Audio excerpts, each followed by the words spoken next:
એક વાર નહીં, મારે શંકરભાઈ 1000 વાર અભિનંદન આપવા પડે. ત્યાંની લડત ચાલુ હતી ને, લડતનો નિર્ણય આવી ગયો. શંકરભાઈને મુખ્યમંત્રીને 5મી વાર મારા અભિનંદન. દર્શક મિત્રો, સ્વાગત છે તમારું. ઉદયવરાજ ઠાકોર આપનું સ્વાગત કરું છું. અને બનાસકાંઠા જિલ્લાનું વિભાજનની જ્યારથી ખબર આવી હતી ત્યારે અહીંયા કેટલાક લોકોએ લડત ચાલુ કરી હતી, જે વગડ જિલ્લો બનવાની માંગ સાથે, કે વગડ જિલ્લો બનાવવામાં આવે તેવી માંગ સાથે અહીંયા કેટલાક લોકો લડી રહ્યા હતા, જેમ કે દિયોદરમાં અને અહીંયા ભાભરથી હુકમસિંહ દરબાર, જેઓ પણ અહીંયા લડત લડી રહ્યા હતા. અને તેઓ પણ બેનર અને પોસ્ટરો અહીંયા લગાવ્યા હતા ભાભર શહેરમાં, કે અમારી એક જ માંગ છે કે જે વગડ જિલ્લો બનાવવામાં આવે, પરંતુ વગડ જિલ્લો નહીં અને વગડ તાલુકો જાહેર કરવામાં આવ્યો છે અને ભાવથરા જિલ્લો જાહેર કરવામાં આવ્યો છે. ત્યારે હુકમસિંહ શું કહેશો? આપને લડત લડે પહેલું તો બનાસકાંઠાના જે સરકારે વિભાજનનું વિચાર્યું, એટલે ધોનેરા અને કોંકરેજ અને દિયોદર અમુક લોકોએ લડત ચાલુ રાખી. એટલે મને અમુક આગેવાનો કહેવા માંડ્યા કે આપણે ભાભરમાં કોઈ કેમ વગર જિલ્લાનું ઉપાડતા નથી, એટલે આપણે રેલીઓ કાઢી, ટેમ્પલર છપાયા, પોસ્ટર માર્યા, આખા તાલુકાની અંદર આપણે આમ લગભગ કેટલોય પ્રચાર કર્યો. એના પછી આપણે એક અરજીઓનું ટેબલ મેલ્યું, એટલે 7,500 આપણે અરજીઓ આવી કે ભાઈ અમને બનાસકાંઠામાં, થરાદમાં જવું નહીં, બનાસકાંઠામાં રાખો. અને અમુક આગેવાનો હતા એ લોકોએ થોડા થરાદના સમર્થનમાં રહ્યા. કોઈ આપણી રેલીઓમાં કોઈ અટકાવ કર્યો, આ કર્યો, પણ આપણે તો ઓગળના તમારા મારા ભેળા હતા, એટલે એમાં કોઈ ચિંતા કરવાની જરૂર નથી. આપણે લડત ચાલુ રાખી, આવે એની જે, ના આવે એની જે. એના પછી આપણે ઓમની લગભગ હમણાં 2 દિવસ પહેલી એક સરકારની કેબિનેટની બેઠક મળી. એમાં આપણે ટીમા તાલુકો બનાવ્યો, હમણાં થરાદમાં વિભાજન કરીને રા તાલુકો બનાવ્યો.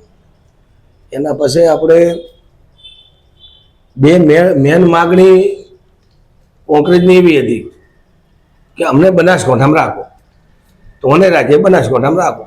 માગણી કોઈ એમની ખોટી નહીં. તો એના પછી આપણી ભાભરની ના બધી ભેળી થઈને માગણી તો પેલી બધાની કઈ હતી કે એનું બનાસકાંઠામાં રાખો, કો તો અમને તમે વગડ જિલ્લો આપો. આવા આપણે અધ્યક્ષ જોડે માગણી હતી, શંકરભાઈ જોડે, સરકાર જોડે પણ માગણી હતી. માગણી હર નાગરિક અને પક્ષ કરી કે નિર્ણય આવ્યા પછી આપણે કોઈ મોઢું ચડાવાય નહીં. નિર્ણય આવ્યો એટલે એ તો સરકારનો નિર્ણય, કોઈ આપણે કોઈ કરી શકવાના નહીં. એના પછી અમની બુદ્ધિ ચલાવીને કોમ કર્યું, બુદ્ધિ. એટલે એમને એમ કે આપણે અમે વારંવાર કહેતા કે ભાઈ અમે તમે દગો રાખશો તો તમને વગર જોશે. તે સરકારે, કેબિનેટ ને આપણા અધ્યક્ષે બધાને એક વિચાર કર્યો કે 50% તો આપણે વળતું પોણી કરે.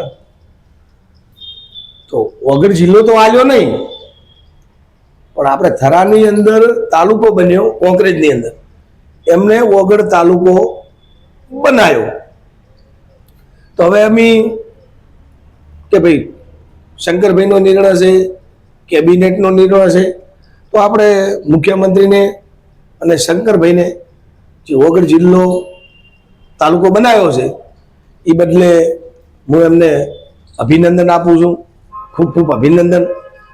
પણ હવે શંકરભાઈને અને મારે મુખ્યમંત્રીને એક રજૂઆત કરવી છે. રજૂઆત મારો તાલુકો અને મારો શહેર, કે અમે કોઈ તમને જબરજસ્તી નથી કહેતા કે તમે આ નિર્ણય લીધો થરાદ જિલ્લાનો, એ અભિનંદન પાત્ર છે. પણ મારા તાલુકાના હવે હું એક તમારા શંકરભાઈ જોડે હું માગણી કરવા માગું છું અને મુખ્યમંત્રી જોડે અને ભારતીય જનતા પાર્ટીની સરકારને કે અમારા તાલુકાના અમુક કોઈ 12 પાસ, કોઈ 10 પાસ, કોઈ ખેડૂતો, કોઈ બીજા હોટલવાળા, કોઈ ગલ્લાવાળા, કે અમારે તમે એક કોક એવો ઉદ્યોગ આપો તો અમારી રોજીરોટી હેડી જાય.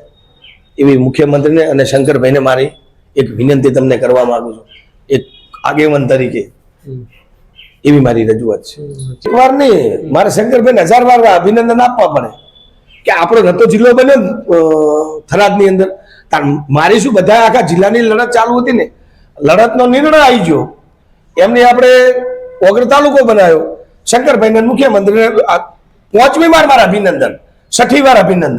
એમ જ મારે નાના પડાય ને, સરકારનો નિર્ણય શેરે લેવો પડે, એમ તો અભિનંદન આપું છું ને.